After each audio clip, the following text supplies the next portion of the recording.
Hey everyone, and welcome to today's Explainer. I am so thrilled to have you here because we are tackling a massive, incredibly complex, and absolutely fascinating topic. We're looking at Bangladesh. Specifically, we're diving into the turbulent transition from the historic 2024 mass uprising to the stark, on-the-ground realities of today, in April 2026. We are literally going to track how a nation overthrew a 15-year government and look at what actually happens when the dust settles and the incredibly difficult work of rebuilding begins. Now, you might be wondering, how exactly does a focused, student-led protest about government employment rules just snowball into a nationwide uprising that completely topples a firmly entrenched regime? And why does a nation of 170 million people transitioning out of autocracy matter so deeply to the future of global democracy? But maybe the most important question is, when the revolutionary fervor fades, does the expectation actually match the reality? Okay, let's dive into this. Here is our roadmap for today. We're going to cover 1. The July uprising, 2. The fall of the regime, 3. The interim government, 4. Human rights challenges, and 5. Bangladesh in 2026. Section 1. The July uprising, the genesis of the Gen Z revolution. So, the July uprising. It's actually widely recognized by international media as the world's first successful Gen Z revolution. Crazy, right? But it all started pretty simply as a quota reform movement. Students were protesting a Supreme Court decision that reinstated a highly controversial system, reserving a staggering 30% of government jobs for the descendants of freedom fighters from the 1971 Independence War. In a country that was really struggling with job creation, this sparked immediate, widespread outrage across university campuses. The tipping point, though, can basically be traced back to this exact quote. On July 14, 2024, then Prime Minister Sheikh Hasina held a press conference. She rhetorically asked if the job should go to the grandchildren of Razakars. Now, for context, Razakars, a highly charged term for those who collaborated with the Pakistani military during the '71 war. The protesters felt deeply insulted, like they were being labeled as traitors. This single comment was like a match in a powder keg. It transformed a student protest into a fierce anti-government movement, with protesters even adopting the sarcastic chant, "Who are you? Who am I? Razakar, Razakar." And watch how rapidly this whole thing escalated. As the protests intensified and casualties started mounting, the government cracked down hard.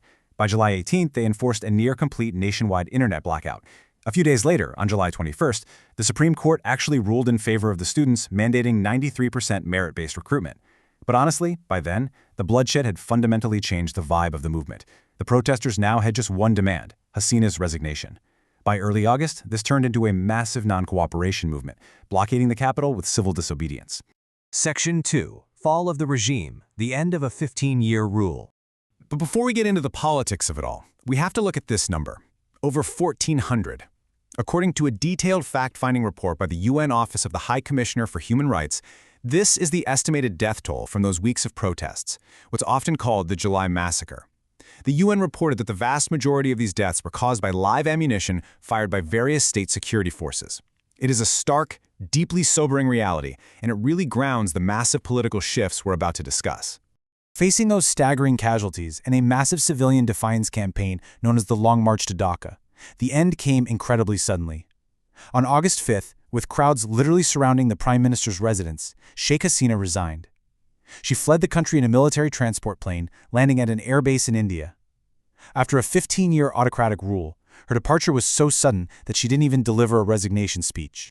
The immediate aftermath was, well, pretty chaotic. The army chief went on the airwaves to announce her resignation to the public. And this instantly triggered a constitutional crisis because the Constitution just didn't clearly outline what to do for an interim government when the parliament is dissolved like that. So to fill this incredibly dangerous void, just days later, Nobel laureate Muhammad Yunus was sworn in as the chief advisor of a newly formed interim government, and he was tasked with somehow stabilizing the nation. Section 3. The interim government, navigating a constitutional crisis.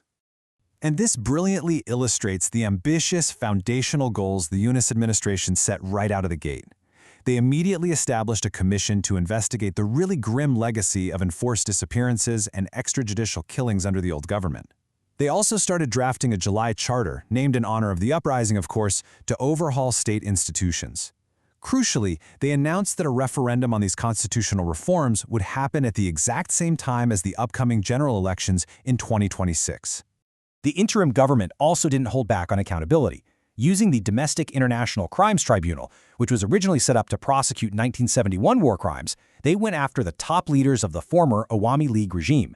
In November 2025, the tribunal notably sentenced Sheikh Hasina and her former home minister to death in absentia for crimes against humanity related to the protest crackdowns. Though it's definitely worth noting that Human Rights Watch has pointed out these tribunal processes have faced international scrutiny regarding fair trial standards. Section 4. Human Rights Challenges. The reality of the transition. So here is where we see the narrative contrast. The students of the Gen Z revolution expected sweeping democratic protections and an absolute end to arbitrary arrests. But if you look at the 2026 Human Rights Watch report, the reality on the ground is starkly different. Broad reforms have basically stalled out due to a lack of political consensus. Even more alarmingly, the interim government has been doing mass arrests of perceived political opponents, they completely banned the Awami League Party, and they've really struggled to contain a massive surge in civilian mob violence. To really put a metric on the scale of those mass arrests, Human Rights Watch highlights this exact number, 8,600. After some clashes between student protesters and Awami League members in early 2025, the interim government launched Operation Devil Hunt. That campaign alone resulted in at least 8,600 arrests. And the striking irony here, scores of those arrested were held under the exact same draconian special powers and anti-terrorism acts that the previous regime used to crush dissent. Plus, the instability extends well beyond just state actions. The HRW report details what is essentially a cascading series of crises. Between June and August of 2025 alone, at least 124 people were killed in mob attacks. Then you have the border crisis. The country is trying to manage over 100,000 new Rohingya refugees fleeing Myanmar, who are arriving into camps currently plagued by gang violence. On top of that, while the highly criticized Cybersecurity Act was amended, it absolutely still restricts freedom of expression.